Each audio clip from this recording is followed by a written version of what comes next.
Hello all and welcome to the School of Advanced Study Digital Humanities Research Hub lunchtime seminar. I'm Rhiannon Lewis, today's chair, and today we will be hearing a talk from Dr. Christopher Ohge on editorial transformations and minimal computing at the Melville Electronic Library.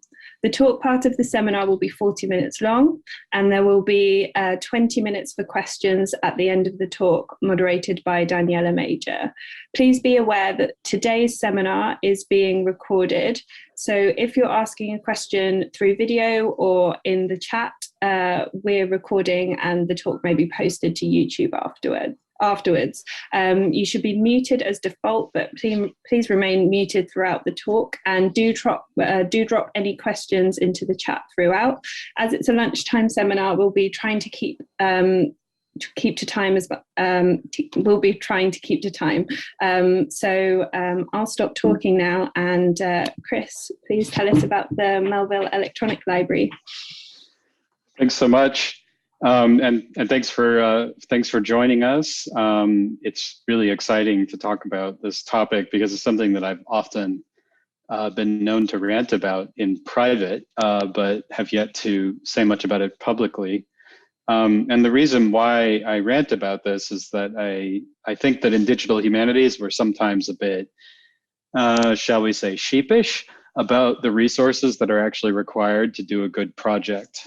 And all of us seem to be competing for ever dwindling pots of grant funding that make some of these projects possible. So what I want to do is to talk honestly about some of the resource issues that my own project that I've worked on for many years has had. Before I get started, I just want to say a couple things by way of preface. One is that this is not really an editorial talk. I will touch on editing a little bit, which is my specialty. And I could have made this an editorial talk, but because this is about minimal computing, I'm actually talking about the history of a project, the history going all the way back to initial conception, to funding applications, to resources that have been graciously delivered and then ungraciously taken away. And then how projects attempt to pick themselves up once the purse strings have been severed. So this is kind of a history in a way, and it's a history that dovetails with new ideas that are emerging in digital humanities about minimal computing. So having said all that, I just want to say that the seminar will follow 4 parts. The first is the project's history, a brief sketch of the project's history. And then I'll talk about the first phase of technical development that largely came on the heels of grant funding. And then I want to transition into minimal computing to explain to some of those of you who might not be familiar with it what I mean by this and what the community in digital humanities means by minimal computing. And then finally, I will go over our minimal computing strategy at the Melville Electronic Library, which I'm calling phase 2 because it's essentially a new website and a new workflow that follows minimal computing principles as a result of this history that I'm about to go over. So what is the Melville Electronic Library? This is a picture of the homepage. I've included a link on the title page of this slideshow so that you can look at it yourself. As you can see, it's a 3-part site, but primarily I want to emphasize that the Melville Electronic Library is a community. As we'll see in a moment, it's a community of many different scholars, most of whom are Melville scholars, but also some other scholars in comparative literature, scholars in digital humanities, scholars in library and information science, and some technologists as well. It's quite a diverse community. Melville is still pretty popular, so he attracts a range of people. So it's a very open project. It's not strictly a scholarly edition put together by the luminaries in the Melville scholarly world, but rather a loose, a bigger tent of Melville aficionados. But from a scholarly standpoint, the second element of it, of course, as you can see on the picture on the right-hand side, is that it's a critical archive. Now, again, I just said it's not strictly a scholarly edition. A scholarly edition is one part of it. But it's a critical archive in the sense that it's an archive because it contains images of manuscripts, it contains images of books, it contains things like maps and contextual information. And it's critical to the extent that we try to do more than simply offer up collections of images and metadata. There's scholarly apparatus around most of what we do at the project. So, you know, the archive is essentially a collection of manuscripts and book images, of course, and some maps. And that's fairly straightforward, like a traditional library archive. But of course, it's bringing together archival material from multiple repositories. The editions, which is featured in the middle, is where the scholarly editions live. And these scholarly editions are not, of course, print editions, they're digital editions. So they're slightly different than what a print editor might expect to see. And the idea behind the editions is a way to navigate through the archive and a way to navigate particularly through the versions of Melville's text that we have in existence. And then finally, there's a projects page. And unfortunately, I'll have to admit that the projects page has not been as active as we would have liked. It's still an ideal that we're working toward. But the general idea behind the projects page is a digital humanities sandbox where people can do things with archives, can do things with the editions that go beyond the scope of the archive or the edition. So anything that's experimental relating to classroom, pedagogical assignments and essays and reflections and things like that are meant to go into the projects page. Just to give you an example of an interesting project that has been in progress and is likely to come out soon, and it's very promising indeed, is a project on the script of John Huston's film of Moby Dick. The idea of this project is to show how that script was written and how it was adapted from the novel. And it shows the revision sequences that were undertaken when John Huston conceived of the project initially. And then he hired the renowned Ray Bradbury to write the script. And about 2/3 of the way into the project, he was fired and Huston brought in another writer who then did a bunch of revisions. And so the film that you see is really the product of an interesting process that very few people know about. And one scholar is doing quite a bit of work examining the scripts of that. So that's a project that's really interesting. Some other projects too on digital pedagogy that are forthcoming. So, you know, as I said, this is a project that covers a lot of ground that means to go beyond the traditional scholarly edition into other domains using digital tools. And finally, and this is something I could talk at length about, but I would be remiss if I didn't mention this, which is it's a fluid text edition, and I'll say more about that in a moment. But essentially, the ruling principle of the critical archive is this idea of the fluid text. And this is John Bryant's idea that all texts exist in versions that are created equal, and texts kind of exist in this spectrum of states, from authorial composition to publication to readerly adaptation. And one of the things that the fluid text editor can do, and particularly do well in digital media, is to present the fluidity of text and adaptation throughout a text's existence, or throughout a work's existence, that is. So I'll say more about the fluid text in a moment, because it's a theoretical concept that requires a bit more explaining. But I want to start with the project history. Most projects, as you all know, start with ideas and ambitions and initial attempts to get things moving, and that's no less true for the Melville Electronic Library. it started in the late 1990s. In fact, it kind of started even sooner than that in John Bryant's head, but it formally came in the late 90s when he started having discussions with Haskell Springer, another noted Melville scholar from the University of Kansas. And what they were thinking about doing was taking the fluid text editing principles that Bryant had formulated in a 2002 book called The Fluid Text, which presented a theory of editing for both book and screen using fluid text protocols. They consulted with John Unsworth, who was at the University of Virginia's IF, and other colleagues at Virginia, including Jerome McGann and Danielle Pitti, about what a Melville Electronic Library might look like and what would be required.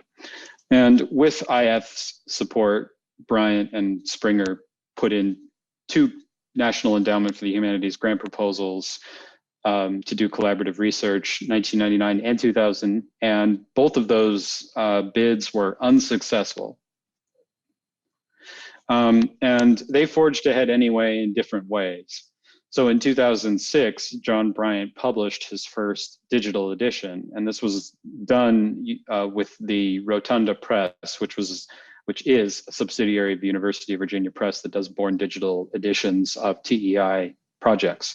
And Bryant did Herman Melville's Typee, which was Melville's first book. And this is an interesting text because, like some other Melville texts, there are multiple versions, and there's actually a manuscript fragment that indicates some interesting aspects of Melville's compositional process, which in most cases has been lost because Melville tended not to save his material. So a digital edition prototype, if you will, of a fluid text was created through the UVA, which at the time was really pioneering digital editions. I should say, though, you can still access this fluid text edition, but I don't tend to recommend it to people because it's behind a paywall, which makes it harder for people to access. So on the right here, also, I have another attempt, and this is where Bryant and Haskell Springer came together to do a print edition of a fluid text. And this is the Moby Dick edition that they put out through the Longman Critical Editions series. And unlike Typee, there's no surviving manuscript at all to consult with Moby Dick. We just have a first American edition and a first British edition. And we know from historical sources that Melville supplied a very authoritative text to the British publisher that was based on the American text.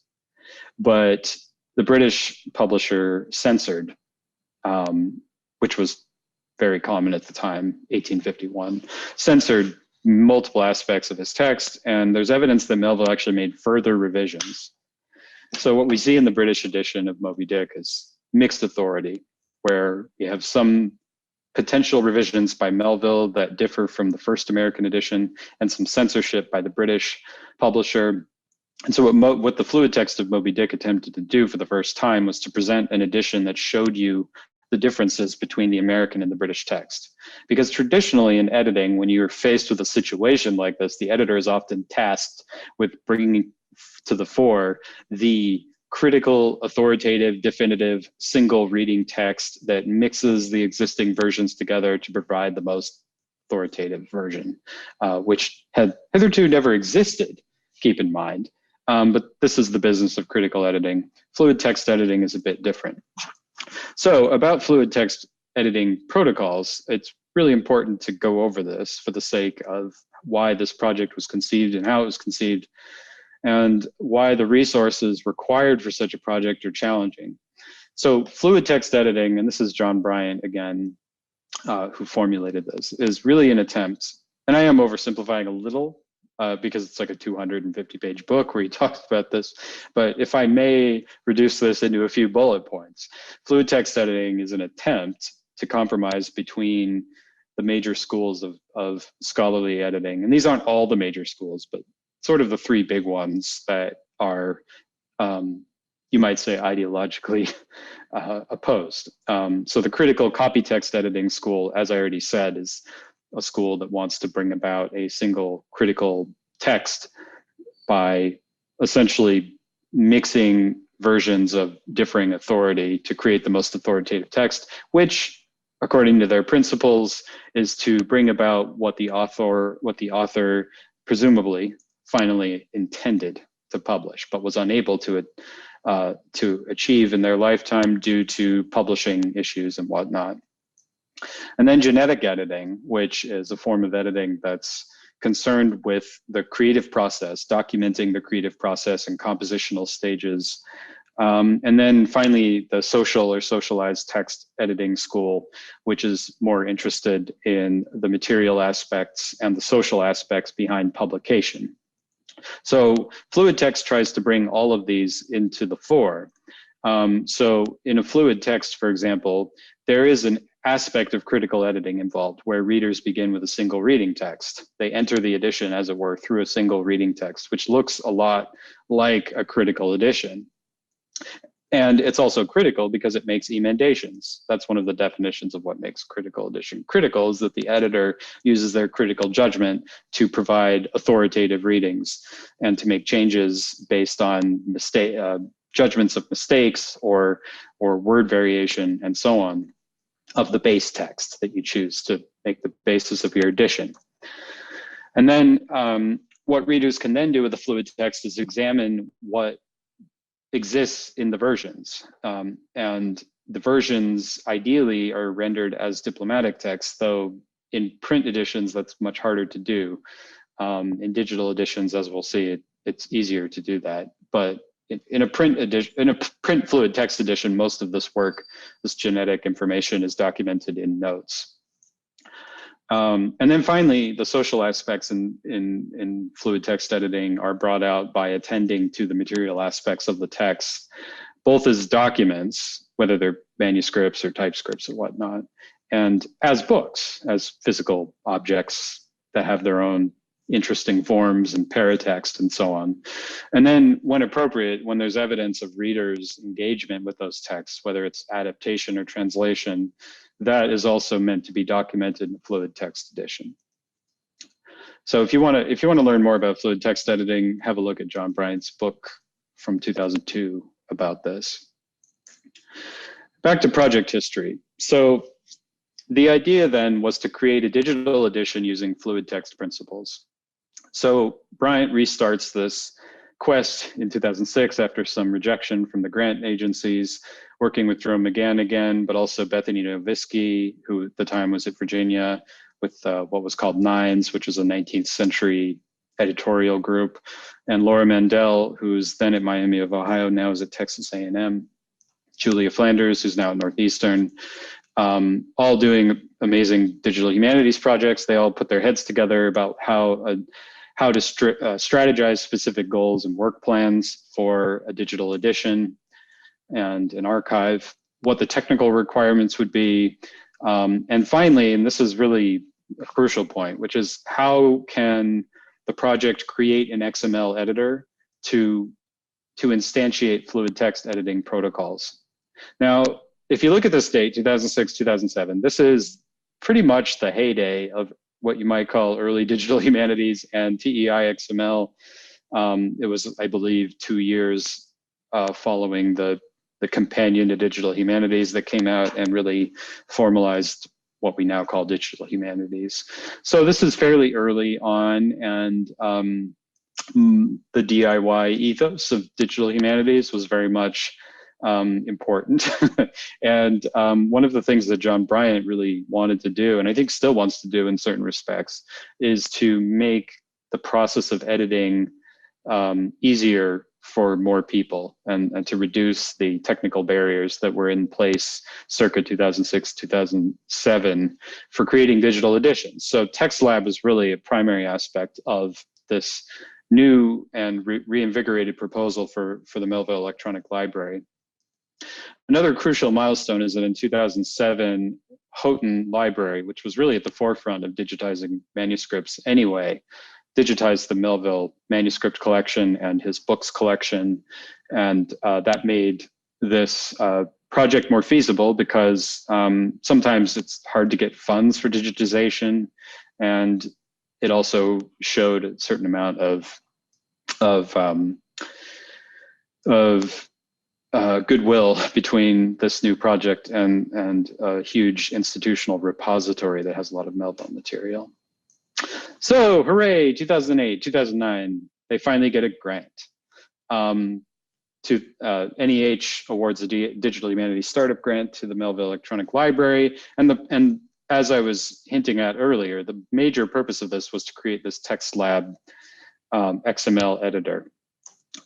And as we can see here, and I'm going to quickly just go over or skim over the rest of the grants, but what the Digital Humanities Startup Grant allowed us to do, actually not me, I was still an undergrad when this was all happening. So I'll get, I can't take any credit for this, but it allowed John to start formulating digital editing protocols for fluid text editing.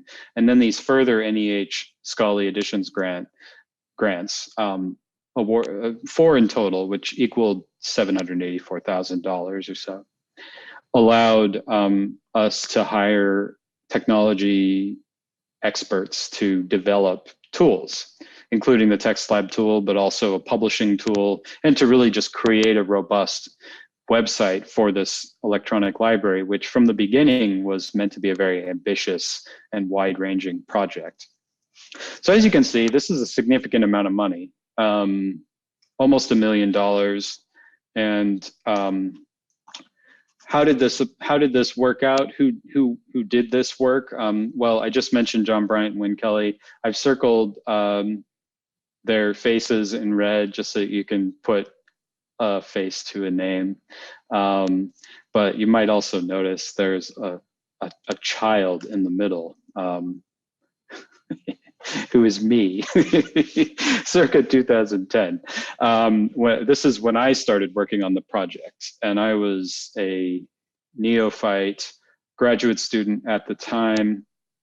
And the reason why I show you this is not just to show you a goofy picture of me when I was 25 years old, but also because I mentioned earlier that there's a community in this project. And essentially what this project was about getting the best Melville scholars together, the technologists, people from outside academia, getting them together at these, what we called Mel camps every year to come together and figure out how we're going to make this project work. And so I kind of came in at the second Mel camp, and there were 4 more after this. And these collaborative efforts led to the formal release of a very basic website, circa 2013, of the Melville Electronic Library. I had to go on the Wayback Machine to get this because this website doesn't exist anymore because it's been entirely replaced. But the project announced itself, and it had some, essentially it had some of the archives on the website. It didn't have any additions.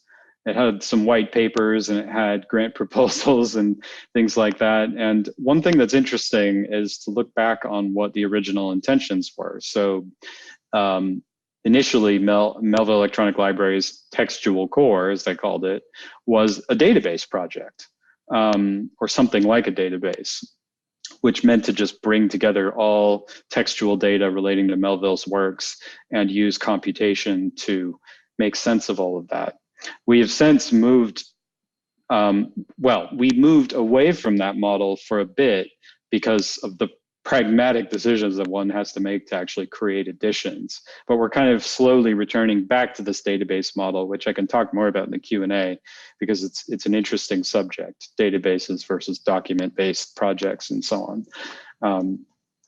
But the Mel camps, as I said, continued. And as you can see, in 2013, I started trying to grow a beard, which I still have. There I am again, and with a group of other scholars, some new faces. And by this point, we were humming along pretty nicely with the NEH support. TextLab at this point had been fully developed. And because it was fully developed, we could start editing. And our primary objective was to edit 3 editions And we broke up at these mel camps into various groups devoted to various subjects. So as you can see here, we had different research groups with different project leaders, and we would essentially meet up at these mel camps, do a bunch of work together, and then go off to our various locations and do work on our own and check in periodically. I have to say, at the time, it seemed like a great idea to do it this way, but in hindsight, it was very inefficient. So that's another thing to think about for the Q&A, if you'd like me to speak more about that. Now, in terms of technology stacks, I'm not a software developer, so don't think that I'm totally in perfect command of all of these concepts. And surely the technology stack is more complicated than this flowchart suggests. But I wanted to give you a simplified rendering of the software architecture of the first version of the Melville Electronic Library. So basically the idea was that, again, primarily the first grant and the second grant especially were devoted to creating TextLab, the specialist XML editor. So we did all of our markup in TextLab, as you can see at the bottom of the flowchart. And from there, we then pushed our TextLab data, which was basically TEI plus cross-references to, ooh, what's that? Go away.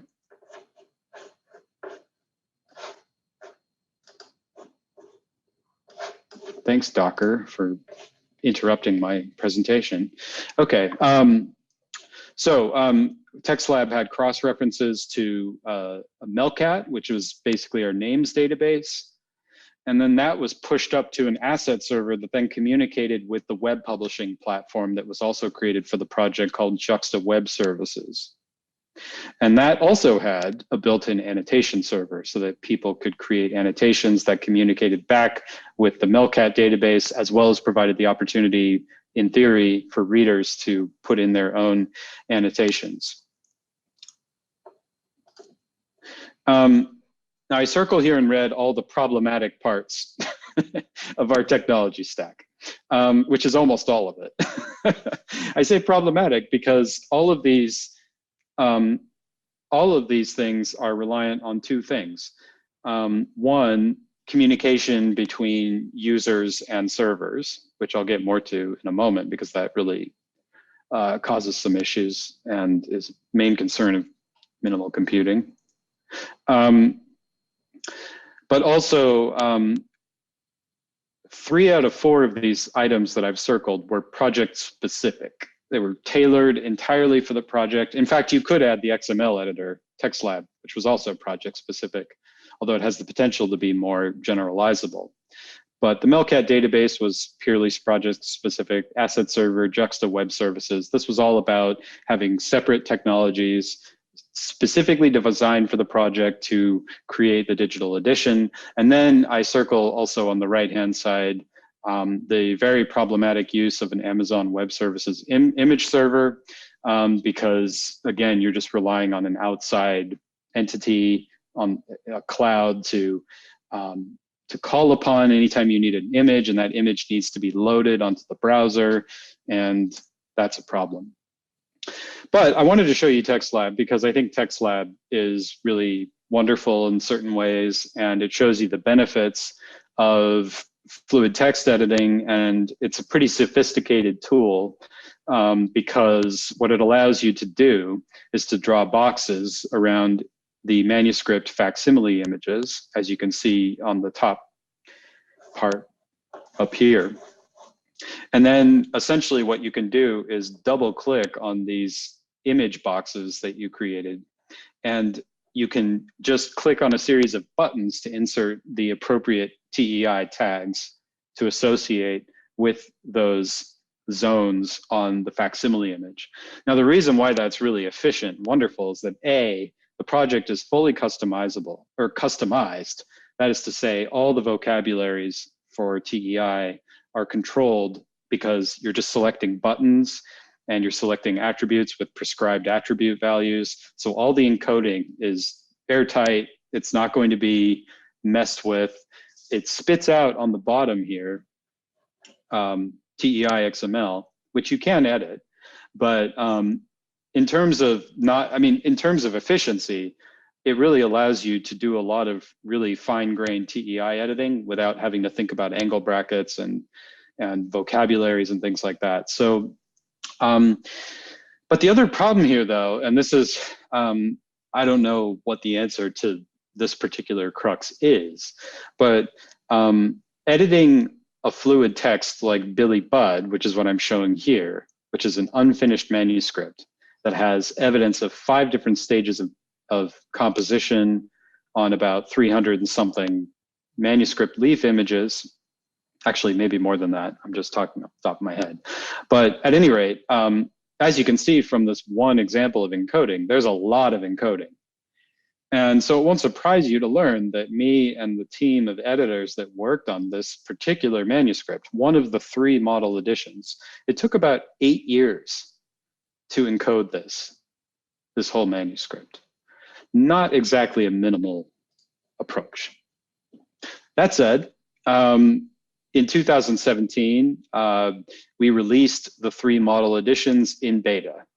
So Billy Budd, which I just showed, was released in beta, but also Melville Civil War poetry collection, Battle Pieces, and of course, obligatory Moby Dick. And I just want to click on this to show you why this is so interesting.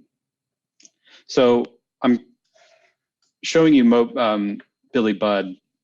I just wanted to quickly demonstrate for you why the fluid text editing approach is interesting. And I also just want you to see how it works in practice. And it also gives you a sense, I hope, of the nature of fluid text editing. So you enter the Billy Budd edition. And like I said before, you're essentially entering something that looks like a critical edition because it's a fairly clean reading text, and you can hover over highlighted bits here and you get notes. Most of these notes are textual notes relating to text. I should really turn off my notifications. Relating to textual matters and so on. So this is the critical aspect of the edition. But then what you can also do is these page image icons highlight the link to the manuscript. And when you click on the manuscript, this takes you into the genetic view, as it were, which gives you an option of looking at a diplomatic or base text view. Now, the diplomatic view is just as literal a rendering as you can of the manuscript as possible. But what it also allows you to do that's kind of cool is you can hover over revision. And because of the TEI encoding, we have information about the revisions. So for example, hand, who made the revision, and rend, which gives you information about how this was deleted and what composition stage in the change attribute suggests. And you can click on the base view, and that gives you a cleaned up version of the diplomatic text. But what we can also do is go down here to a revision narrative. And what the revision narrative does is it walks you through the different stages of revision in the leaf. This is all done in TextLab. And this is one of the reasons why TextLab was both extremely pertinent to this particular project, but also extremely costly, because there's a lot of information going into encoding this manuscript and then creating these revision narratives, and that this view you're seeing is actually separate from this. These are 2 different views, 2 different projects almost, existing within one project, of course, but they're different. And it's this level of detail that took so long to accomplish. And granted, the financial boon of grant funding made this more possible and more efficient, of course. So we released these 3 model editions, which all kind of look similar, all do fairly similar things, though I say in beta because we didn't have enough time to complete revision narratives, for example. There's still some bugs, there's still some formatting issues, there's all kinds of stuff that we could have done better. But you know, as things go, after doing all that work, after all those years, 2017, we released these editions and we're feeling great. And then the NEH informs us that our application for more funding has been rejected. So we've just made a great start. We feel like we've got a lot of progress going, and then we're turned down. So now we have no money. So this brings me to minimal computing, because what does a project do when you've gotten such a great start and you've gotten almost $1 million, you've created this really amazing manuscript editing tool, and you've got all these tools that you could potentially use to create something amazing, and then all of a sudden you're out of money? Well, what we then started to do, we kept reapplying for money, and we got rejected a couple more times, sadly, despite all the progress. But we partnered with our technological, well, we got together with our technical partners, just Performance Software, who had been with us from the very beginning. They developed TextLab, they developed Juxta Web Services, they built the website. And what Performant did, and I really need to give a shout out here to Nick Lycona, who's the president of Performance Software. He was working on another project called the Making and Knowing Project at Columbia University, which is a really interesting history of science project. And he formulated a way to create a really sophisticated digital edition that was entirely a static website with a static workflow, without using any of these complex technological tools and stacks and so on that you saw before. So the minimal computing stack that we came up with essentially simplified what you'd seen before. So now, instead of having TextLab do everything from the get-go, we had the option between using TextLab for manuscripts or just using Oxygen for more basic encoding, but all of that data got pushed up into a GitHub repository. And at the same time, the Melcat names database is still in existence, but instead of using Amazon Web Services, we now have a IIIF image server, which greatly reduces the amount of difficulty of processing, and is a great way of sharing images. And all of that is bundled into a Jekyll site, which is basically a static blog content management site, and then managed on Netlify. I'll get more to that in a moment. But you might be wondering, what is minimal computing? Well, here's a link to a very nice TDLR version of what minimal computing is. But for us, it is 3 things. It's minimal commitments to minimizing the learning curve required for getting into our projects as a scholar, minimal commitments to any kind of technology stack that would limit access and accessibility. So we're opting for maximum access and accessibility. Minimal technology stacks, which is to say a constraint on our design. So not a bunch of fancy additional plugins and dependencies. So depending on other libraries. If any of you heard about what happened when Adobe Flash was deprecated and no longer in use, how a bunch of people had to scramble to redo websites because they had a dependency called Adobe Flash. That's a good example of dependencies, but also obsolescence, trying to use tools that have independent open source data. And then finally, minimal carbon footprint. And a lot of people really emphasize this when it comes to minimal computing, that it's not just about technology stacks and issues of learning curve and design and so on. It's also about reducing our carbon footprint. So Alex Hill put this very well, that the cost of maintenance is really one of the main reasons why projects fall by the wayside, which is certainly true of the Melville Electronic Library. And it might be hard for your library to support you, or a publisher even. And any system that's complex and that has lots of dependencies and technology stacks really increases carbon footprint, because every time you're loading up a web page or data, you're basically calling a bunch of servers and loading up new information every time you click on a link or go to a page. And that increases bandwidth, and that is affected on real servers in real places that use electricity. And this is a real problem.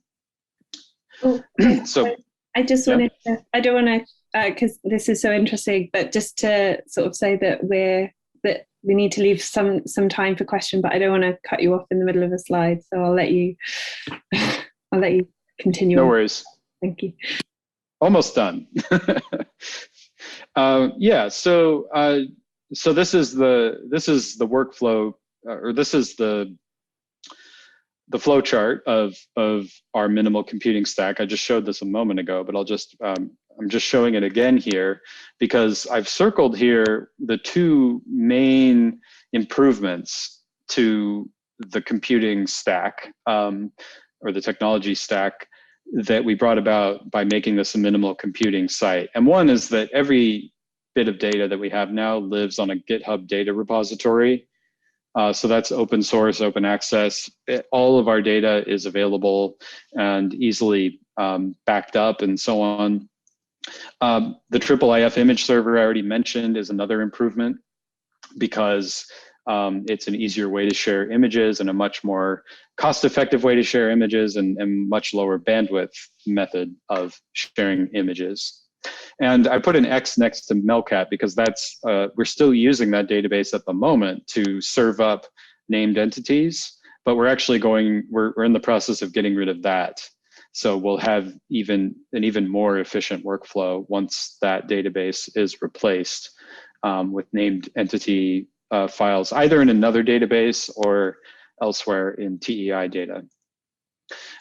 So we also have a minimal workflow now because of this.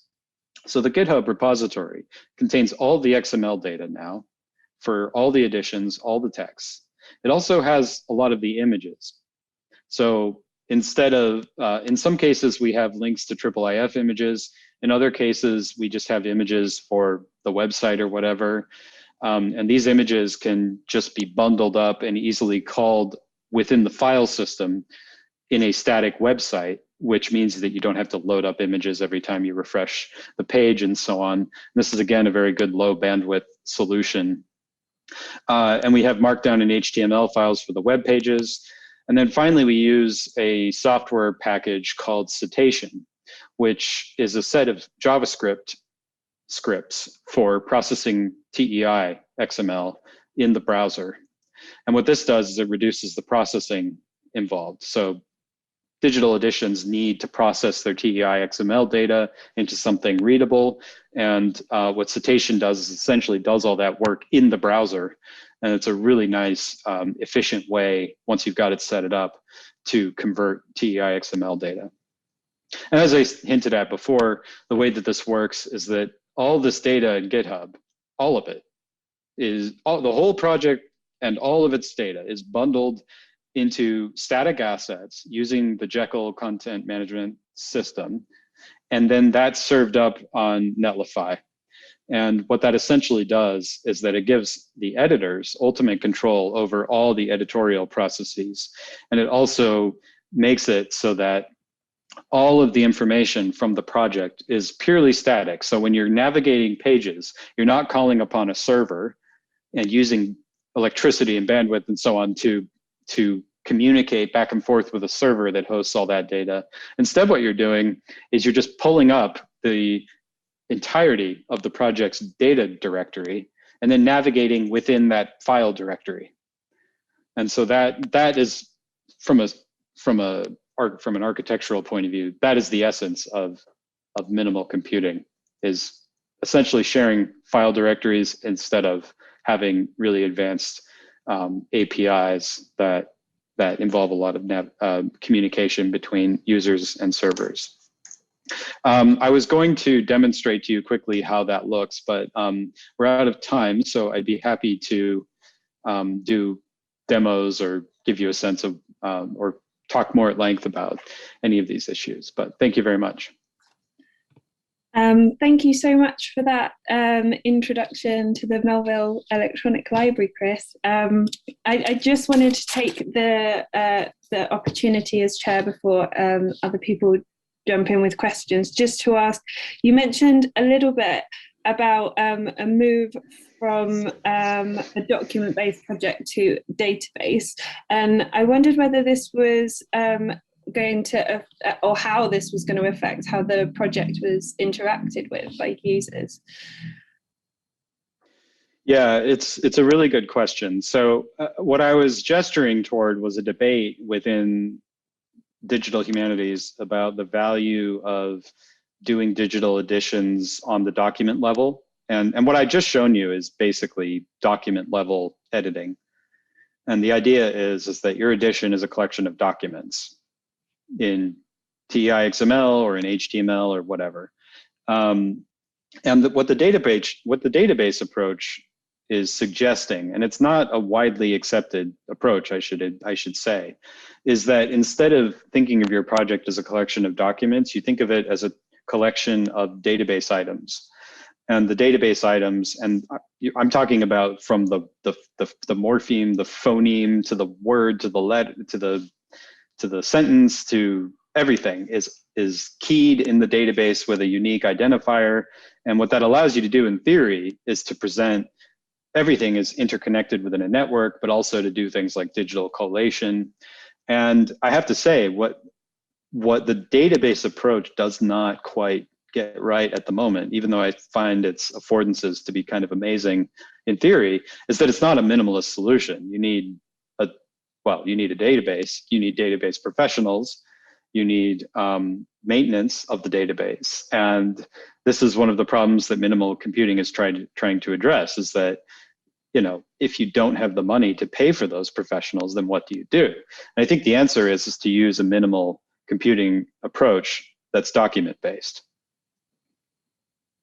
So this is part of the negotiation that one has to think about as these projects move through life. But as I tried to show, these projects have many lives and many ups and downs, if they're lucky.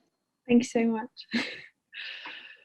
Yes, no, there are several questions in the chat, and I will just read it because we have 10 minutes. So it's just easier, I think, if I read them. I apologize if anyone wanted to actually talk, but yeah, so we only have like 10 minutes. So first question. I'm happy to stay a few more minutes if that. Yes, yes. Yeah, so let's answer the questions, and then if someone has another comment or something they would like to follow up with, they just should raise their hand, and they can talk. So the first question is from Caio. It says, "Hi Chris, did you use Amazon crowdsourcing service for annotation?" No, the Annotation Server was using a technology called Annotation Studio, which was developed at MIT. And we haven't actually figured out what to do next with regards to the Annotation Server issue. So that's sort of an ongoing issue. But I think for several reasons, we're avoiding Amazon products at the moment, to be honest. We're certainly phasing out our Amazon Web Services. Thank you. I don't know if Caio wants to ask something else or follow up on that, but we'll give time for that at the end, maybe. So the second question is from Isabel Hulawati. Thanks for a very interesting talk. I've got a question, reciting and referencing, which will be important for those MLA. What thoughts/plans have had about providing support for citing from multiple content resources in MLA? Are there computational solutions? Experienced researchers should be able to construct a citation, but less experienced students less so. The battle for teaching correct citation and future proofing transparent and reproducible research is hard. Yeah. Okay, I need to think about that.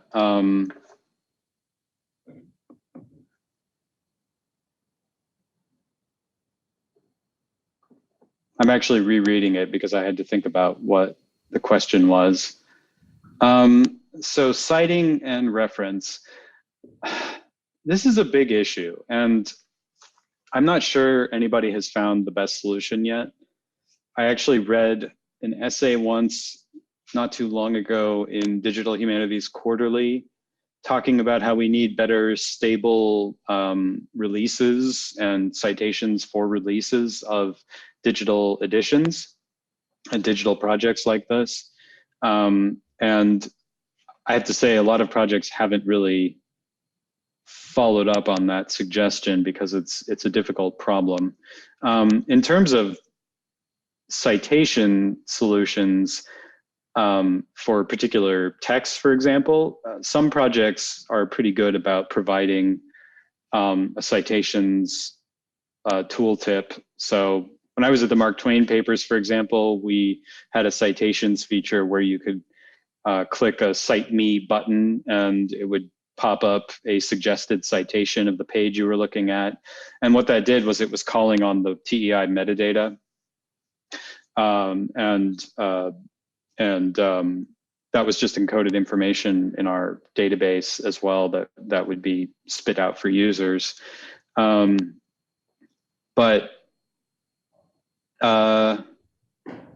we haven't really gotten to that yet, to be honest. It's just one of those issues that hasn't been high on our priority list, but it's a really important issue, and I agree that it's one of those things we need to sort out. I don't know if that answers your question. Feel free to jump back in if I didn't answer your question.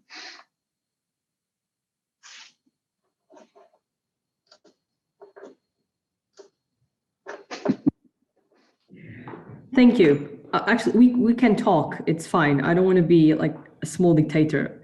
The third question is from Naomi.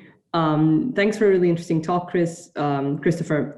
It's so useful to hear about the challenges of creating sustainable digital outputs. This is a big question, but what changes/infrastructures would you like to see from the funding consoles to make it possible to implement these principles across all projects that involve the creation of a significant digital output, including outside of digital humanities? Yeah, that's a great question. So I have several ideas. So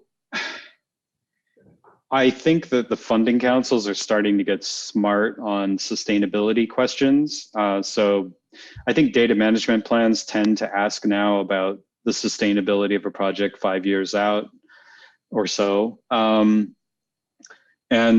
I think it would be good that researchers and funding councils really incentivize good sustainability plans for project data. The other thing, I've been thinking about this lately because I've been thinking a lot about publishing challenges of digital editions, is that I think funding councils could do a better job, and researchers could do a better job of creating tools that are not project specific as best as they can. So as I said earlier, Melville Electronic Library did what a lot of other projects did in the early 2000, around 2008 or so, which was project-specific technology tools and project-specific publishing pipelines and project-specific websites. And if projects could demonstrate that one of their outputs will be a generalizable tool for some type of project, you know, if TextLab had been released, for example, as a generalizable manuscript editing tool for the community, that would have been better than creating an XML editing tool to do one really complicated manuscript. So I think that would improve things a lot too, to focus more on creating community tools rather than project tools. We have another question from Daniel Johnson. Speaking of stable releases, are there plans to containerize your editions in any way for very long-term preservation? I'm intrigued by the possibility of spinning up an emulated version of the current Emily in, say, 2070. Yeah, I was going to talk about this actually a little bit, but didn't have time. So it's a great question. Is this Daniel from the Keats Library, by the way? Hi, Daniel. It's good That's to see me. you. Good to see you, Christopher. It's great to see Daniel. Yes, we met. Last time I saw you, you were in London, and we were having normal lunch. Like, wow. In the before times, yes. Yeah. Yeah. No, it's a good question. So one of the things I wanted to mention was that because we have reconfigured the software architecture, where everything is available on GitHub, we actually have instructions where you can download a local version of the entire website. And what that allows you to do is essentially, that is itself a kind of container where any individual with a little bit of following some instructions can download the whole site. But what we're also looking at is putting the GitHub data on Zenodo. And what Zenodo allows you to do too is to give it stable URI and better citation mechanisms and information for that sort of thing. So it's what I'm suggesting is an argument for having everything on GitHub at the very least, which you know, surprisingly, some projects still don't do that. But also giving instructions for giving users the ability to take possession, even on their local machine, of the digital editions, website infrastructure, or simple project data like XML files. Does that answer your question? Yeah, it does indeed. That's very exciting. I love the idea of having everything and storing it on your own hard drive and backed up and ready to go to serve that book time preservation. So I'm intrigued by your plans here. Good. Well, thanks for coming. Nice to reconnect. I feel like we're 1 minute to 2, so that feels like a good place to kind of wrap up today's seminar. But just to say thank you again so much, Christopher, and thank you so much for everyone for joining us today.